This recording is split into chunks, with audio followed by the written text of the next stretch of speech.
அல்லேலூயா. நேரம் அதிகமாகிடுச்சுன்னு கவலைப்படாதீங்க, லேட்டாக ஆரம்பித்தாலும் சீக்கிரமாக முடிச்சிருவேன். அல்லேலூயா. இன்றைக்கி ஆண்டவர் இந்த மாதத்தில் கொடுத்த வாக்குத்தத்தத்தை மட்டும் நம்ம வாசிச்சுட்டு ஒரு 2-3 காரியங்களை மட்டும் பார்த்துட்டு நம்ம எப்போவும் முடிக்கிற அதே டைமுக்கு முடிச்சிருவோம். அதனால் நீங்கள் ஒன்றும் கவலைப்படாதீங்க. 11 மணிக்கு தான் ஆரம்பிக்கிறாங்க, 12 மணி வரைக்கும் கொண்டு போயிடுவாங்கன்னு நினச்சிடாதீங்க. அதே 11:15 ஷார்ப்பாக முடிச்சிருவோம். அல்லேலூயா. ஆமாம், அதுதான் நம்மளுடைய பெரிய இது. சரி கவனிங்க, நீங்கள் பேசக்கூடாது. ஆரம்பிச்சிட்டா நீங்கள் பேசக்கூடாது. நான் பேசுறது நீங்கள் பேசிகிட்டு இருந்தீங்கன்னா அப்புறம் நான் பேசுகிறது யாரும் கேட்காது. ஏற்கனவே இங்கே நான் பேசுகிறது உங்களுக்கு கேட்குது இல்லைன்னு தெரியல, ரொம்ப சவுண்டாக தான் இருக்குது. கேட்குதா? ஓகே, கர்த்தர் நல்லவர். சரி, இந்த 9 மாதங்களை முடித்து இந்த 10வது மாதத்துக்குள்ளாக நம்ம பிரவேசிக்க தேவன் உதவி செய்திருக்கிறார். அல்லேலூயா. இந்த 9 மாதத்தை கொஞ்சம் நீங்கள் திரும்பி பார்த்தீங்க அப்படின்னா திரும்பி பார்க்கவே முடியாது, அப்படி தான் இருக்கும். பல பாடுகள், பல பிரச்சனைகள், பல போராட்டங்கள். உண்மையா இல்லையா? இல்லை. ஆனாலும் அவைகளை தாண்டி வருவதற்கு தேவன் உதவி செய்தார். அல்லேலூயா. அதுதான் இந்த வருஷம் இப்போ தான் தொடங்கின மாதிரி இருந்துச்சு. 2024 பார்த்தீங்கன்னா அதுக்குள்ளே 4ல் 3 பங்கு காலி. 12 மாதத்தில் 9 மாதம் சட்டக்குன்னு முடிஞ்சிருச்சு. இன்னும் 3 மாதம் தான் இருக்குது இந்த வருஷம் முடிவதற்கு. கட்டாயம் சொல்லுகிறேன், இந்த ஆண்டு முடிவதற்கு உள்ளாகவே உங்களுடைய சூழ்நிலைகள் எல்லாம் மாற்றப்பட்டிருக்கும். அல்லேலூயா.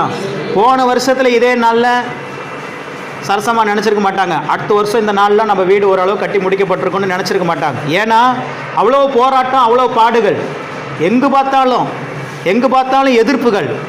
ஆனால் ஆண்டவர் முன்குறிச்சு வச்சுருந்தாரு, இந்த வருஷத்தை நீ முடிக்கும் போது உன் வீட்டில் தான் நீ முடிப்பேன்னு சொல்லி ஆண்டவர் முன்குறிச்சிருந்தாரு. இன்றைக்கி அதுக்குண்டான வாசல்கள் என்ன ஆயிடுச்சு? திறக்கப்பட்டது. எத்தனை வாசல்கள் அடைக்கப்பட்டாலும் அடைக்கப்பட்ட வாசல்களை தேவன் நமக்காக திறந்து கொடுப்பார். அல்லேலூயா. இந்த பெரியவன் இங்கே நடமாடிட்டு இருப்பான், இப்போ பார்த்தீங்கன்னா சின்னவன் நடமாடிட்டு இருக்கிறான். அவன் இடத்த இவன் ஃபில் பண்ணுறானா பார்த்துக்குங்க. சரி தம்பி, இன்னும் கொஞ்சம் பெருசாகிட்டீங்கன்னா பரவாயில்ல, அப்புறமா வந்து நிற்கலாம். நீ எனக்கு ரெஸ்ட்டு கொடுத்துட்டு நீங்களாம் வந்து வசனத்தை சொல்லலாம். சரி, ஆண்டவர் தம்முடைய பிள்ளைகள் ஆசீர்வாதமான வாழ்க்கை வாழணுங்கிறது தான் அவருடைய விருப்பம். ஆனால் ஒரு சில நேரத்தில் நம்ம அறியாமல் பிசாசுக்கு கொடுக்குற இடத்தின் நிமித்தம் பிசாசு நம்ம வாழ்க்கையில் இருக்கிற ஆசீர்வாதங்களை எடுத்துக்கொள்ளுகிறான், அல்லது வரவேண்டிய நன்மைகளை தடுத்து வைக்கிறான். நல்லா புரிஞ்சுக்கணும், பிசாசால் தடுக்க தான் முடியுமே ஒழிய அதை வராமலே பண்ண முடியாது. ஆண்டவருடைய வசனம் சொல்லுகிறது, தடைகளை நீக்கி போடுகிறவர் உங்களுக்கு முன்பாக நடந்து போகிறார். அவர் உங்களுக்கு முன்னாடி நடந்து போயிட்டார் அப்படின்னா உங்களுக்கு முன்பதாக எத்தனை வெண்கல கதவுகள் அடைக்கப்பட்டிருந்தாலும் அந்த வாசல்கள் உங்களுக்காக திறக்கப்படும். அல்லேலூயா. அப்போது இந்த புதிய 10வது மாதம், இந்த 10வது மாதத்தில் தேவன் நமக்கு என்ன ஆசீர்வாதத்தை தரப்போகிறாரு, இந்த வார்த்தையை தரப்போகிறாரு அப்படிங்கிறத நம்ம இன்னைக்கு தெரிந்து கொள்ள போகிறோம். வாசிக்கலாம். 81வது சங்கீதம் 10வது வசனத்தை வாசிக்கலாம். 81ஆம் சங்கீதம் 10வது வசனம்.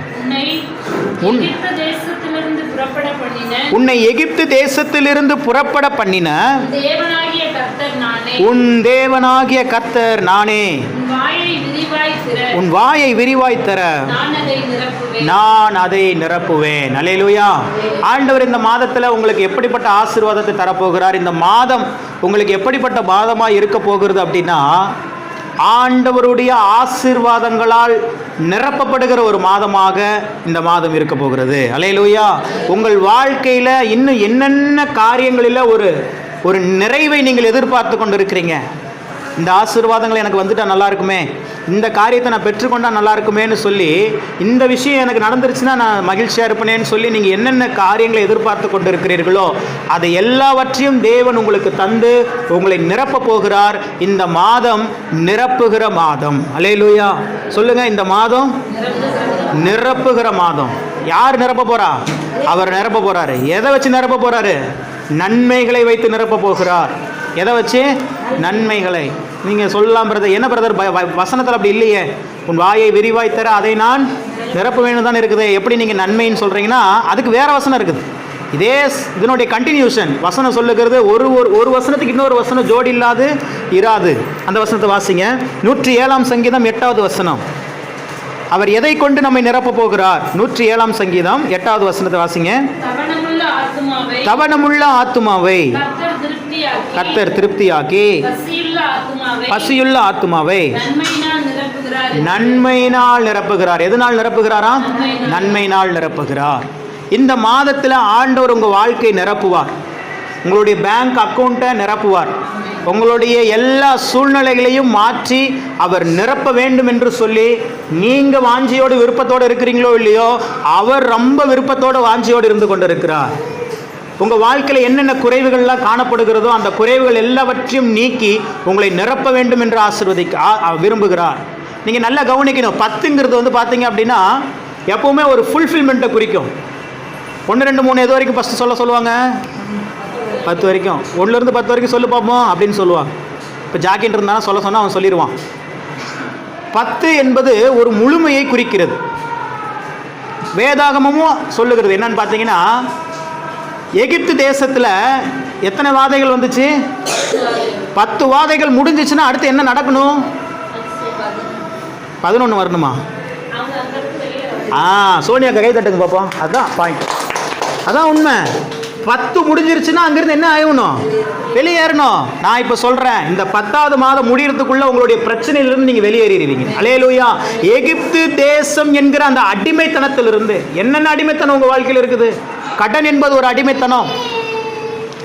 அந்த அடிமைத்தனத்திலிருந்து தேவன் உங்களை வெளியே கொண்டு வருவதற்கு ஒரு வழியை இந்த மாதத்தில் உங்களுக்கு உண்டு பண்ணுவார். அல்லேலூயா. யாக்கோபு தன் மாமனார் இடத்துல போய் வேலை செய்கிறான். அவன் நல்லா தான் வேலை செய்கிறான். கடுமையான உழைப்பாளி உழைக்கிறான். போன வாரத்தில் கூட அவனை குறித்து கொஞ்சம் பார்த்தோம். சம்பளத்தை என்ன பண்ணிகிட்டே இருக்கிறான்? மாற்றிக்கிட்டே இருக்கிறான். எத்தனை தடவை மாற்றினா? அதுக்கப்புறம் மாற்றினானா? இந்த 10ங்கிறது பல விஷயங்கள் அடங்கி இருக்கிறது. பைபிளில் ஆவியானவர் ஒரு விஷயத்தை சொல்லியிருக்கிறாருன்னா அதை கரெக்டாக சொல்லியிருப்பார். அதுக்கு பின்னாடி ஒரு மர்மங்களே இருக்கும், ரகசியங்கள் இருக்கும். அதை நீங்கள் கரெக்டாக பிடிச்சிக்கிட்டிங்கன்னா விடுதலை ஆயிடுவீங்க. அதனால தான் வசனம் சொல்லுது, சத்தியத்தையும் அறிவீர்கள், சத்தியம் உங்களை விடுதலையா. இன்னொன்று சொல்கிறேன், சோதோம் கொமோரா பட்டணத்தை அழிக்க போகிறார். ஏன்னா அவன் ரொம்ப பாவம் பண்ணுறான், ரொம்ப அநியாயம் அக்கிரமம் பண்ணுறான். பாவம்னா சாதாரணமான பாவம் இல்லை. இந்த இன்றைக்கி நடத்திட்டு இருக்குது பாருங்கள். இன்றைக்கி பல பல பல பல தேசங்கள், மேலை நாடுகள்லாம் எதுக்கு அதிகம் அனுமதி கொடுக்குறாங்க தெரியுமா? ஓரின சேர்க்கை. என்னது ஓரின சேர்க்கை? ஓரின சேர்க்கைனா இயற்கையாக கடவுள் படைத்தது ஒரு ஆணும் ஒரு பெண்ணும் சேர்ந்து வாழலாம். ஆனால் பிசாசு அந்த இயற்கைக்கு மாறாக இன்னைக்கு என்ன பண்ணிட்டான் அப்படின்னா, இந்த ஓரின சேர்க்கை என்கிற அந்த பாவத்தை கொண்டு வந்துட்டான். இந்த ஓரின சேர்க்கையை அனுமதிக்கிறாங்க பல தேசங்கள். ஓரின சேர்க்கைனா என்ன? ஆணும் சேர்ந்து வாழ்ந்து கொள்ளலாம், பெண்ணும் சேர்ந்து வாழ்ந்து கொள்ளலாம். ஒரு கணவனும் மனைவி எப்படி வாழ்கிறாங்களோ அது மாதிரி வாழலாம். இப்போவும் வாழ்ந்து கொண்டு இருக்கிறாங்க. எனக்கு தெரியும், நான் பெங்களூரில் பார்த்துருக்குறேன், சென்னையில் பார்த்துருக்குறேன். ஆச்சரியமாக இருக்கும், நீங்கள் நம்ப மாட்டீங்க. திருமணம் நடக்குது சபையில், சர்ச்சில், வெளிநாட்டில். ஒரு ஆண் இன்னொரு ஆணுடைய கை விரலை பிடிச்சி மோதிரத்தை போட்டு விடுறான். இவங்க இனிமேல் வாழ்ந்துவாங்க. சபையை அங்கீகரிக்குது. என்ன செய்கிறது சொல்லுங்க பாப்போம். இப்போ இப்படிப்பட்ட அருவருப்பான காரியங்களை பார்க்கறது, இதெல்லாம் எப்போ வந்ததில்லை. நம்ம நினைக்கிறோம் இதெல்லாம் டெக்னாலஜி வளர்ந்துருச்சு, அதனால் இந்த பாவம்லாம் இப்போ வந்துருச்சுன்னு நினைக்கிறேங்க. இதெல்லாம் இப்போ இல்லை. சோதோம் கொமோராவில் நடந்த பாவமே இதுதான். அங்கே ஆண்டவர் ஏன் இறங்கி வந்து அந்த பட்டணத்தையும் அழிக்கிறாருன்னா, அவ்வளவு அருவருப்பான காரியங்கள். ஆணும் பெண்ணும் வாழ்கிற ஒரு காரியம். என்னைக்கு பூமிக்கு இங்கே வந்து அழிக்க போகிறாருன்னு தெரியல. ஆனால் அழிக்க மாட்டார். அவருடைய ரத்தம் சிந்தப்பட்டுச்சு. அதனால் நம்மளை மன்னிக்கிறாரு, தேசத்தை மன்னிக்கிறாரு, திரும்ப ஒரு வாய்ப்பு கொடுக்குறாரு மனம் திரும்புறதுக்கு. ஆனால் அப்போ இயேசு கிறிஸ்துவின் ரத்தம் சிந்தப்படலைங்கிறதுனால இறங்கி வந்துட்டார். அப்போ அழிக்கிறார். அப்போ ஆண்டவர் கேட்குறார், ஆபிரகாமுக்கும் ஆண்டவருக்கும் ஒரு கான்வர்சேஷன் போகுது. 50 நீதிமான் இருந்தால் அழிப்பீரா? அழிக்க மாட்டேன்பா. 45 அழிக்க மாட்டேன். 30 அழிக்க மாட்டேன். ஃபைனலாக எங்கே வந்து நிப்பாட்டுறாரு?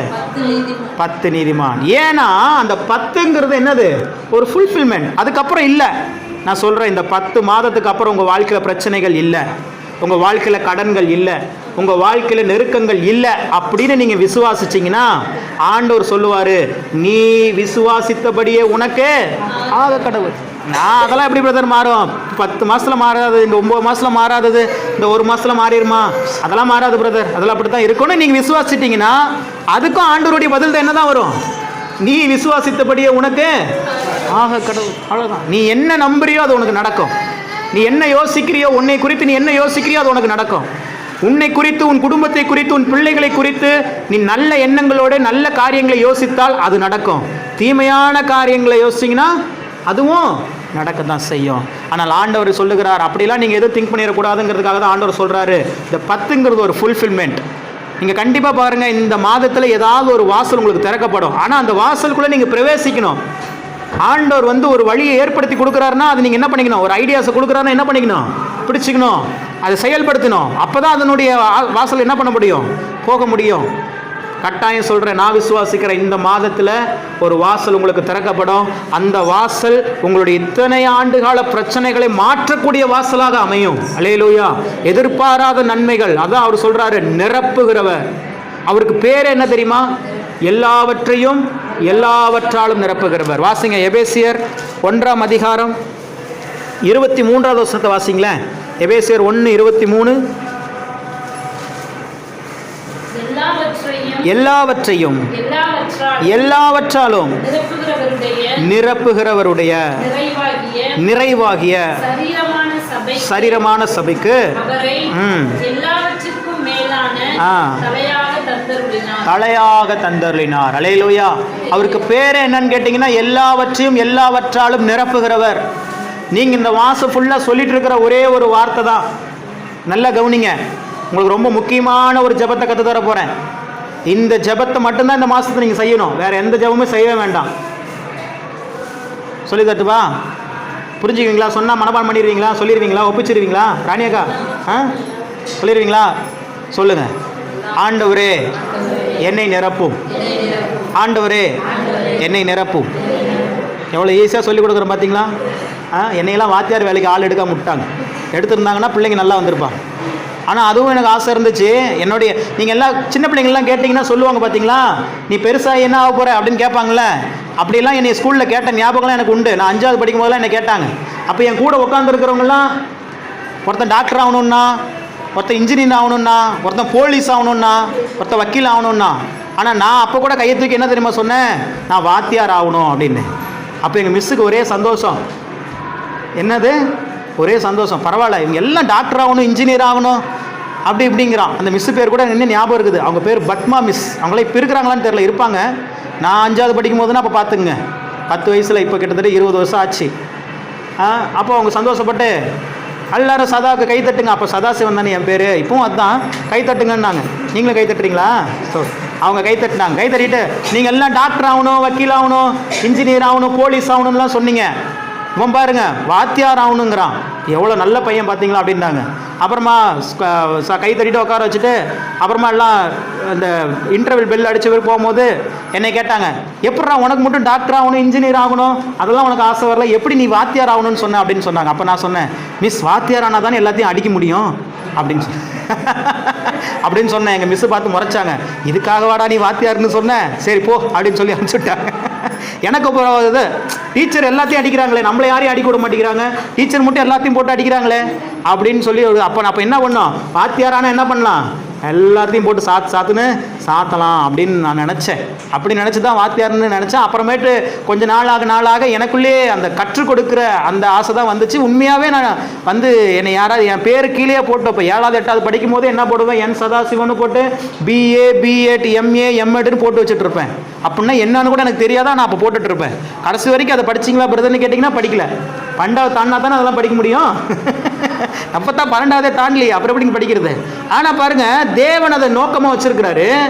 இப்போ எங்கே வந்து எப்படி லிங்க் பண்ணுறாரு பாருங்கள், உங்கள் மன விருப்பங்கள் எப்படிலாம் நிறைவேறும்னு சொல்லி.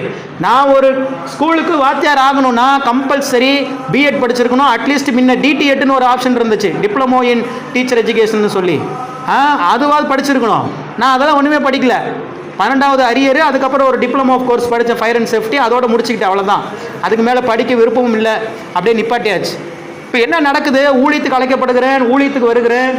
ஊழியத்துக்கு வந்து ஒரு ஹாஸ்டலில் போய் ஒரு வார்டனாக இருக்கிறேன். அங்கே அந்த பிள்ளைகளுக்கு அங்கே இருக்கிற ஒரு 95 பிள்ளைங்க இருக்கிறாங்க, சின்ன பிள்ளைங்க, ஒரு 1வதுலேருந்து 9வது வரைக்கும் படிக்கிற பிள்ளைகளாக இருக்கிறாங்க, ஆண்கள் பெண்களாக இருக்கிறாங்க. அவங்களுக்கு டெய்லியும் காலையில் எழுந்திரிச்சு அவங்களுக்கு ப்ரேயர் நடத்தணும், சண்டேல ஆராதனை நடத்தணும், சாயங்காலம் வந்தோன்னே அவங்களுக்கு படிப்பு சொல்லிக் கொடுக்கணும். இதுதான் என்னுடைய வேலை. இப்போ என்ன நடக்குது, அவங்க ஒரு ஸ்கூல் ஆரம்பிக்கிறாங்க. இப்போ அந்த ஸ்கூல் இருக்குது, சாம்பியன் ஸ்கூல், அந்த ஸ்கூல் பேர் சேலத்தில் இருக்குது, கருமந்துறையில். அந்த ஸ்கூலை ஆரம்பிச்சுட்டு டீச்சர்ஸ் எல்லாம் எடுக்கிறாங்க. அப்போ என்னையை வந்து அந்த ஸ்தாபன தலைவருக்கு, நான் தான் அங்கே தான் ஹாஸ்டல் வார்டனாக இருக்கிறேனே அப்படிங்கிறதுனால என்னையை அவர் பிடிச்சி போய் என்ன பண்ணுறாரு, 1ஆவதுலேருந்து 4ஆவது வரைக்கும் 1ஆவதுலேருந்து 4ஆவது வரைக்கும் இங்கிலீஷ் சப்ஜெக்ட்டுக்கு நீ வாத்தியாராயிரு அப்படின்னு சொல்லி என்னை வாத்தியாரா போட்டார். அல்லேலூயா. நல்லா கவனிங்க, அதுக்குண்டான எந்த தகுதியும் எனக்கு இல்லை. நான் படித்தது 12ஆவது. நான் இங்கே இந்த டீச்சர் வேலைக்கு என்ன பண்ணல, வரல. ஆனால் ஆண்டவர் எப்படி லிங்க் பண்ணுறாரு பாருங்களேன். நீங்கள் சின்ன வயசில் யோசித்து வச்ச அந்த காரியத்தை ஆண்டவர் அங்கே இது பண்ணுறாரு. அப்புறம் ஒரு கிட்டத்தட்ட 2 வருஷமாக அந்த ஸ்கூலில் நான் வாத்தியாராக இருக்கிறேன். என் பிள்ளைகள்லாம் நான் எனக்கு தெரிஞ்ச எல்லாமே சொல்லிக் கொடுக்குறேன், பண்ணுறேன். எங்கள் ஸ்கூலுக்குள்ளேயே உள்ளே இன்டர்னலாக ஒரு போட்டி நடக்குது. என்ன அப்படின்னா, அவங்கவுங்க கிளாஸில் எந்த டீச்சர் நல்லா சொல்லி கொடுத்துருக்குறாங்க, அவங்க பிள்ளைங்களை வச்சு தெரிஞ்சிரும்ல இந்த பிள்ளை என்ன படிச்சிச்சுங்கிறத அந்த டீச்சர் என்ன சொல்லி கொடுத்தாங்கிறது பிள்ளைங்களை வச்சு கண்டுபிடிச்சிடலான்னு சொல்லிட்டு எங்கள் ஹெட் மாஸ்டர் என்ன பண்ணுறாங்க, எல்லா பிள்ளைகளுக்கு எல்லா கிளாஸுக்கும் ஹெட் வைக்கிறேன். அப்போ வந்து 4th ஸ்டாண்டர்டு 4ஆம் வகுப்புக்கு வந்து பார்த்திங்கன்னா நான் தான் வந்து கிளாஸ் டீச்சர். அந்த ஒவ்வொரு ஸ்கூலுக்கும் ஒவ்வொரு கிளாஸுக்கும் ஒரு டீச்சர் இருப்பாங்களா, அந்த மாதிரி. நீங்கள் நம்ப மாட்டீங்க, எல்லா டெஸ்ட்டும் வைக்கிறாங்க. அந்த எல்லா டெஸ்ட்லேயும் ஃபஸ்ட் இடத்துல வந்தது 4th ஸ்டாண்டர்ட். எப்படி இருக்கும்? அங்கே வந்திருக்கிற டீச்சர்ஸ் எல்லாம் வந்துட்டாங்க. அவங்களாம் பிஏ, ஒரு பொண்ணு ஜெயா பிஎஸ்சி பிஎட், இன்னொருத்தவங்க பிஏ தமிழ் பிஎட். எப்படி இருக்கு, என்னை எப்படி பார்த்துருப்பாங்க நீங்கள் யோசிச்சு பாருங்க. அவங்களுக்கும் தெரியும் என்னுடைய குவாலிஃபிகேஷன். நம்மளாம் பிஎட் படிச்சுட்டு இவ்வளோ படித்து நம்ம பிள்ளைங்களாம் சொல்லிக் கொடுத்தோம். இப்போ ஒன்றுத்துமே படிக்காமல் என்னத்தையோ சொல்லிக் கொடுத்தோம். ஆனால் இப்போ எல்லா டெஸ்ட்லையும் யார் தான் ஃபஸ்ட்டு வந்திருக்கிறான்? இதுதான் தேவனுடைய செயல். அல்லேலூயா. சூழ்நிலையே அதுக்கு தகுந்த மாதிரி இருக்காது.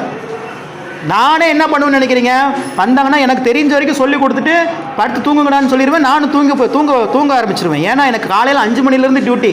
5 மணிக்கு பிள்ளைங்கள்லாம் எழுப்பிவிட்டு, ஹாஸ்டலில் வார்டனாக இருந்தவங்களுக்கு தெரியும் அந்த கஷ்டம். எல்லாத்தையும் எழுப்பிவிட்டு அவங்கள குளிப்பாட்டி ரெடியாக்கி ஸ்கூலுக்கு அனுப்பிவிட்டு, அதுக்கப்புறம் ஸ்கூல் ஒர்க்கை பார்த்துட்டு திரும்பி சாயங்காலம் வரைக்கும் பார்த்துட்டு நைட்டு 10 மணி வரைக்கும் தான் நம்ம தூங்க முடியும். நான் என்ன பண்ணுவேன், அப்படி தாங்க பண்ணேன். ஆனால் பார்த்தீங்கன்னா என் பிள்ளை எல்லாம் நல்லா படிக்க ஆரம்பித்தாங்க. காரணம் என்னன்னா, உங்களுடைய மன விருப்பங்களை அவர் அறிந்திருக்கிறார். இன்னைக்கு சொல்றேன், உங்களுடைய மன விருப்பங்கள் எதுவாக இருக்கட்டும், அதுக்குண்டான சூழல் எதுவுமே இல்லைன்னு நினைக்காதீங்க. சூழ்நிலையை அவர் உங்களுக்காக மாற்றுவார். அல்லேலூயா. எல்லாவற்றையும் எல்லாவற்றாலும் நிரப்புகிறவர். இந்த வார்த்தையை மறந்துடாதீங்க. உங்களுக்கு ஒரு ஜெபத்தை சொல்லி கொடுத்தேன், அந்த ஜெபத்தை சொல்லுங்க பாப்போம், முடிச்சிடலாம். சொல்லுங்க. பார்த்தீங்களா, மறந்துட்டீங்க. சொல்லுங்க. சொல்றீங்க, இப்போ சொல்லாம உங்களை விட மாட்டேன்.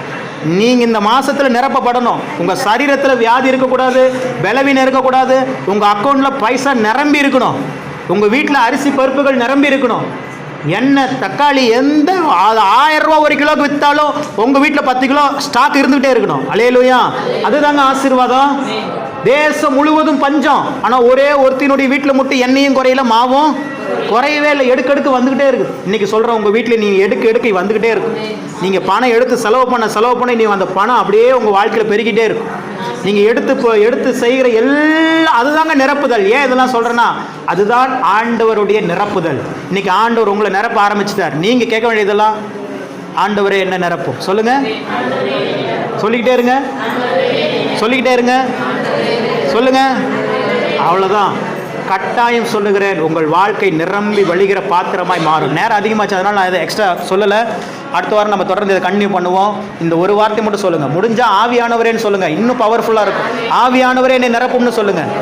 ஆவியானவரே என்னை நிரப்பும் நீங்கள் சொன்னீங்கன்னா ஏதோ அபிஷேகத்தில் நிரம்பி அந்நிய பாஷை மட்டும்தான் பேசுவீங்கன்னு நினைக்கிறீங்க. இல்லை, செழிப்புக்கு ஊற்று, செழிப்புக்கு தொடக்கமே ஆவியானவர் தான். வசனம் சொல்லுகிறது, உன்னதத்திலிருந்து ஆவி ஊற்றப்படும் மட்டும் அப்படி இருக்கும், அப்பொழுது வனாந்தரம் வயல்வெளியாக மாறும். யார் வந்ததுனால? ஆவியானவர். சொல்லிக்கிட்டே இருக்கணும் அந்த வார்த்தையை. நாளை ஏற்கனவே சொல்லிகிட்டே இருக்கிற ஹோலி ஸ்பிரிட், பரிசுத்த ஆவியானவர், பரிசுத்த ஆவியானவர். நீங்கள் சொல்ல சொல்ல சொல்ல அவரால் உங்களால் ஆகாத காரியமெல்லாம் அவரால் ஆகும். உங்கள் வாழ்க்கையை அவர் நிரப்புவார். இந்த மாதத்தில் ஒரு புதிய வாசல் உங்களுக்கு திறக்கப்படும். அந்த வாசலை பிடிச்சுக்கோங்க, பிரவேசிங்க, நிரம்பி இருப்பீங்க. அல்லேலூயா. உங்கள் பாத்திரங்கள் நிரம்பி வழியும். கண்களை மூடி நாம் செபிப்போம். பரிசுத்தமுள்ள தகப்பனே, உமது நாமத்தை நாங்கள் உயர்த்தி கனப்படுத்துகிறோம், மகிமைப்படுத்துகிறோம், ஸ்தோத்தரிக்கிறோம். தகப்பனே, உமது வார்த்தையில நீர் சொல்லியிருக்கிறபடி உன் வாயை விரிவாய் தர நான் அதை நன்மையினால் நிரப்புவேன் என்று சொன்னது போல, இந்த நாளிலே உடைய பிள்ளைகள் ஒரு ஏக்கத்தோடு, ஒரு தாகத்தோடு வந்திருக்கிறாங்க, வாஞ்சியோடு வந்திருக்கிறாங்க. எனக்கு இந்த நன்மை நடக்காதா, எனக்கு இந்த ஆசீர்வாதம் உண்டாகாதா என்று சொல்லி இன்றைக்கு அந்த ஆசீர்வாதங்களையும் அந்த நன்மைகளையும் அந்த மன விருப்பங்களையும் இயேசு கிறிஸ்துவின் நாமத்தினாலே நான் டிக்ளேர் பண்ணுகிறேன். உம்முடைய ஊழியனாக உம்முடைய வார்த்தையை கொண்டு எல்லாவற்றையும் எல்லாவற்றாலும் நிரப்புகிற இயேசு கிறிஸ்துவின் நாமத்தினால் அந்த நன்மைகளை அந்த ஆசீர்வாதங்கள் இவர்கள் மீது நான் பிரகடனப்படுத்தி செபிக்கிறேன். இந்த மாதம் முழுவதும் இவர்கள் வாழ்க்கையில ஆசீர்வாதங்கள் நிரம்பியிருப்பதாக, ஆரோக்கியம் நிரம்பியிருப்பதாக, நன்மைகள் நிரம்பியிருப்பதாக, எல்லா சத்துருவினுடைய போராட்டங்களும் இந்த 10வது மாதத்தில் முடிவடைவதாக, எல்லா கடன் நெருக்கடிகள் இந்த 10வது மாதத்தில் முடிவடைவதாக, எல்லா வியாதிகள், பலவீனங்கள், சுகவீனங்கள், தடைகள், ஆசீர்வாதத்தினுடைய எல்லா தடைகள் இந்த மாதத்தில் முடிவடைவதாக இயேசுவின் நாமத்தில் பிதாவே. ஆமென், ஆமென். அல்லேலூயா.